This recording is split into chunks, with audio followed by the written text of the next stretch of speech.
Bonjour et bienvenue dans cette nouvelle vidéo. Je vais vous livrer 5 piliers pour que vous trouviez votre emploi très rapidement. Je sais que vous n'avez pas le temps, je sais que vous regardez beaucoup de contenu sur les réseaux sociaux. C'est pour ça que je vais aller à l'essentiel. Et si vous voulez en savoir plus, vous avez tous les liens disponibles juste en dessous de cette vidéo. Alors, on commence tout de suite. Pilier numéro 1, être réaliste. Chercher et trouver un emploi, c'est un travail à temps plein. Ce n'est pas un travail à mi-temps.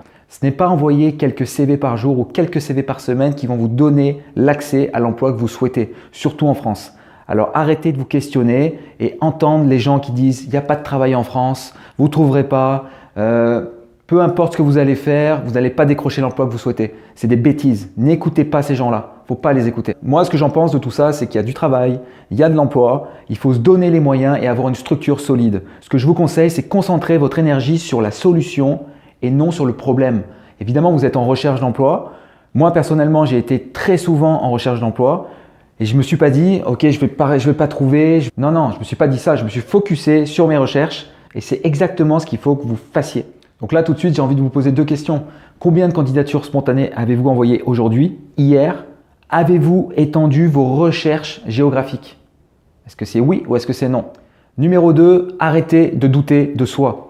Il faut arrêter de se dire « ok, est-ce que je vais fitter avec ce poste? Est-ce que je vais correspondre avec cet emploi? Est-ce que ces tâches vont me convenir ?» Ça, c'est des bêtises. Vous vous montez des scénarios, vous vous montez des choses dans votre tête. Dans la journée, vous avez exactement 60 000 pensées qui vous viennent. Alors, des questions, on a l'occasion, on a le temps de s'en poser. Arrêtez de vous poser des questions. Des questions par exemple, vais-je y arriver? Est-ce que je vais trouver? Est-ce qu'il y a de l'emploi pour moi? Ou encore, combien de temps je vais rester dans cette situation? Il faut bien réaliser que vous vivez à peu près, allez, si vous avez une bonne santé, vous allez peut-être vivre jusqu'à 90-95 ans. Si c'est 95 ans, ça correspond à 32 850 jours sur Terre. Vous avez peut-être 30 ans, 35 ans. Moi, perso, en ce moment, j'ai 36 ans.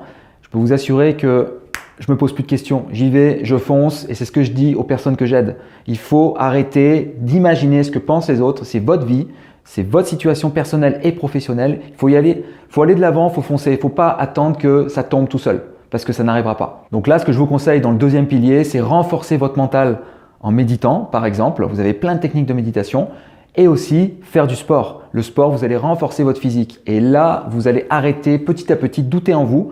Vous allez reprendre confiance en vous et vous allez avoir beaucoup plus de confiance et de motivation pour votre recherche d'emploi et arriver devant l'employeur en lui disant « ok, je suis prêt, on commence, c'est parti ». Troisième pilier, avoir un planning et le respecter. Si vous voulez avancer et ne pas vous décourager, vous devez avoir un cap à suivre. Quand vous étiez à l'école, vous aviez un planning de semaine. Quand vous partez peut-être en vacances, en week-end, quand vous projetez de faire des vacances, vous avez peut-être aussi un planning que vous structurez. Une recherche d'emploi, c'est exactement pareil. Si vous n'avez pas de planning, vous allez partir dans tous les sens. Vous n'allez pas savoir ce que vous faites le matin, l'après-midi et surtout le lendemain. Donc, il faut vraiment que vous soyez structuré et que vous ayez un planning pour garder le cap et votre direction. Quatrième pilier, faire face à ses peurs. C'est complètement humain d'avoir des émotions de peur, un ressentiment de peur. Et pourtant, toutes ces peurs sont des constructions de notre cerveau. Elles n'existent pas, elles ne sont pas réelles. À quand remonte la dernière fois que vous avez eu peur et qu'en fait, il ne s'est rien passé? Comme on le disait, 60 000 pensées par jour, on a de quoi se monter des scénarios dans notre tête, on a de quoi penser à plein de situations qui sont catastrophiques, mais ça n'existe pas. C'est juste ce qu'on crée dans notre cerveau. Le seul moyen d'arrêter de penser à vos peurs et d'arrêter de vous focuser sur vos peurs, c'est de passer à l'action. Vous n'avez pas le choix. Et de passer à l'action, ça veut dire quoi? C'est faire des choses qui sont en direction de vos peurs. Une chose qui vous fait peur, il faut la faire. Si vous avez peur de vous rendre chez l'employeur, c'est très simple. Demain matin, ce que je vous conseille de faire, c'est vous prenez votre douche, vous vous habillez, vous y allez dans les coups de 10 h du matin, pas trop tôt parce que sinon la personne a besoin peut-être de prendre un café ou un thé. Vous allez vous rendre sur place, vous allez voir l'employeur. Qu'est-ce qui peut se passer? Vous allez évidemment vous présenter. L'employeur, ça va lui faire un choc, ça va lui créer un effet waouh. Et qu'est-ce qu'il va se dire? C'est plus lui qui va avoir des peurs en se disant « waouh, mais c'est quoi cet ovni ?» Il est vraiment déterminé à avoir un emploi. Et surtout, vous êtes dans l'action. Donc, ce que je vous conseille de faire, c'est d'y aller. Si cette chose peut vous apporter de la valeur ajoutée dans vos recherches d'emploi, faites-le tout simplement. Et dernier pilier, le cinquième pilier, c'est personnaliser ses CV, ses lettres de motivation et les documents qui sont évidemment comme l'email aussi, qui sont en rapport avec votre recherche d'emploi. On le redit encore, mais vous êtes dans le cas de vous vendre. L'employeur va vous découvrir à travers un document, 2 documents, et en fait, il n'a que 2 feuilles pour savoir qui vous êtes.